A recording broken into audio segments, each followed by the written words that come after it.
يا أيها الذين آمنوا لا تبطلوا صدقاتكم بالمن والأذى كالذي ينفق ماله رئاء الناس ولا يؤمن بالله واليوم الآخر فمثله كمثل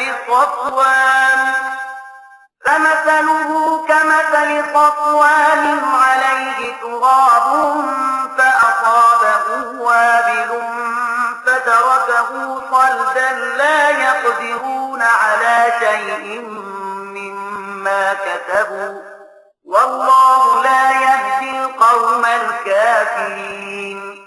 اے مؤمنان، خپل خیراتونه په فاصلونه او آزار رسولو د هغه چا په څیر مخاوري کوي چې خپل مال محض خلکو ته د ښودلو لپاره لګوي او نه پر خدای ایمان وي او نه پر آخرت. د هغه لګښت مثال داسې دی لکه یوه ښویه تیږه چې دوړې پرې ناستې وي. کله چې باران پرې وورېږي ټوله دوړه ترې یوسي او تیږه همغسې ښویه سوتره پاتې شي. د خلکو چې په خپل ګمان سره د خیرات کومه نیکي ګټلې ده له هغې نه هیڅ شی د هغو لاسته نه ورځي او کافرانو ته سمه لار ښودل د الله عادت نه دی. ومثل الذين ينفقون أموالهم ابتغاء مرضات الله وتثبيتا من أنفسهم كمثل جنة بربوة أصابها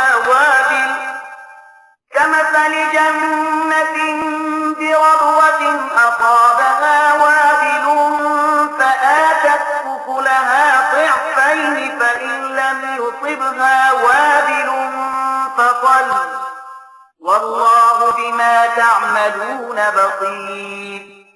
د دې پر خلاف کوم خلک چې خپل مالونه یوازې د الله د خوشالولو لپاره په ډاډه زړه او ثبات لګوي، د هغو لګښت مثال داسې دی لکه چې په کومه هسکه کې یو باغ وي، که شیبه باران پرې وورېږي نو 2 چنده میوې نیسي او که باران پرې ونه وورېږي هم نو یوه پرخه یعنې شبنم ورته کافي وي. تاسې چې هر څه کوئ خدای د هغو لیدونکی دی. أيود أحدكم أن تكون له جنة من نخيل وأعناب تجري من تحتها الأنهار له فيها من كل الثمرات وأصابه الكبر وله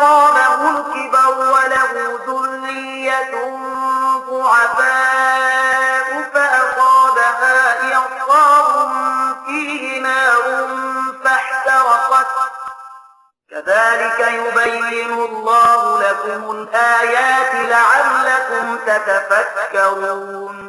آیا له تاسو نه یو څوک دا خوښوي چې د هغه یو ښېرازه تک شین باغ وي، په ویالو خړو به له خرما انګورو او هر ډول میوونه ډک وي او په داسې حال کې ناڅاپه د اور بړبړکۍ ورباندې پریوزي او وسوځي چې هغه په خپله بوډا او اولادونه ماشومان او د هیڅ کار نه وي.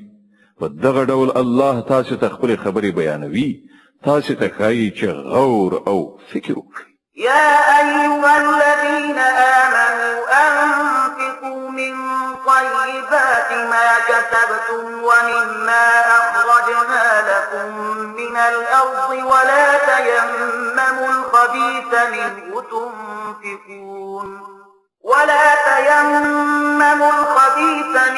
تنفقون ولستم بآخذيه إلا أن تغمضوا فيه واعلموا أن الله غني حميد.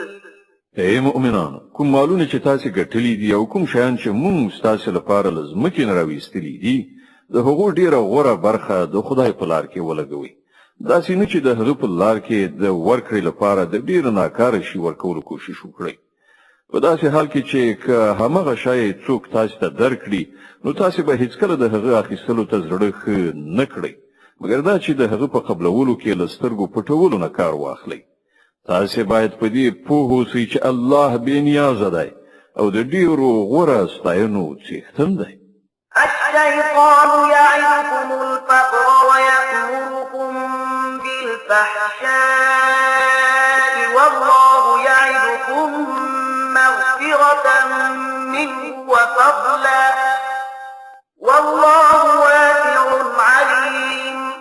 شیطان تاسې له بېوزلۍ نه ویروي او شرمناک چلند غوره کولو ته مو هڅوي، خو الله خپل بخشش او پیرزوینې ته تاسې هیلهمن کوي. الله د ډېر پراخ لاس خاوند او پوه دی.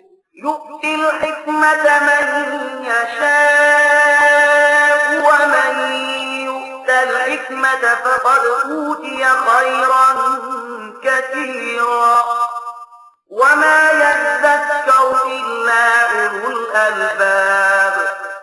چاته چې خوښ شي حکمت ورکوي او چاته چې حکمت ورکړ شي هغه ته په حقیقت کې ستر دولت ورکړ شو.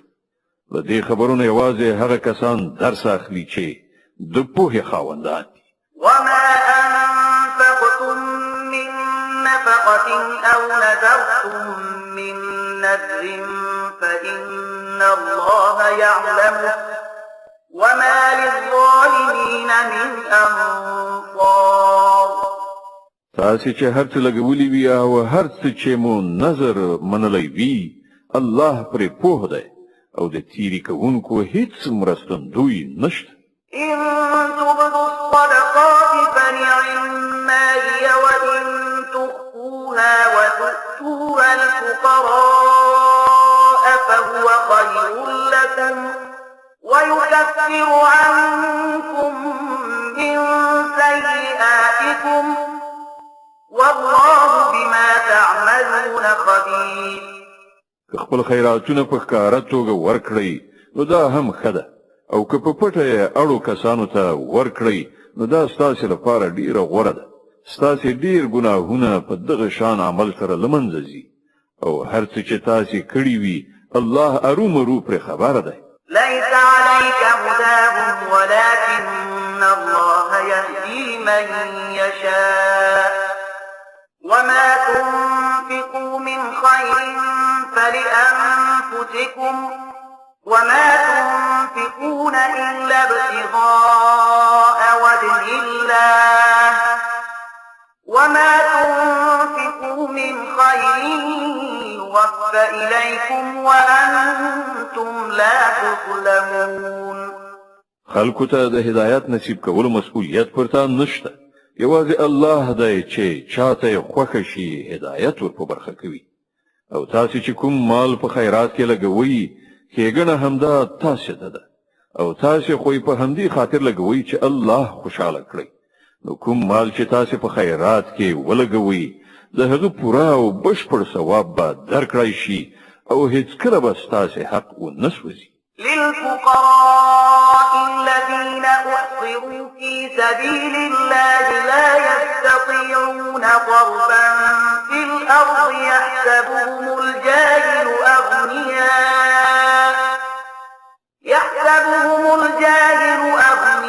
أغنياء من التعفف تعرفهم بسيماهم لا يسألون الناس إلحافا وما تنفقوا من خير فإن الله به عليم. لبل هر چانه زیات د مرستې وړ هغه به وزلي دي چې د الله په کار کې داسې نه ختی دي چې د خپل شخصي ګټو وټو لپاره د زمکه پر مخ هیڅ راز هلې دلې نشي کولای. د هغو د استغنا په لیدلو به خبره خلک ګمان کوي چې دوی شتمن دي. ته د هغو د چیرو په لیدلو د هغو په حال خبرېدای شي، خو هغوی داسې خلک نه دي چې چاته کلک ودرېږي او څه وغواړي. د هغو په لاسنیوي کې چې تاسې څه مال ولګوئ هغه به له الله نه پټ پاتې نشي.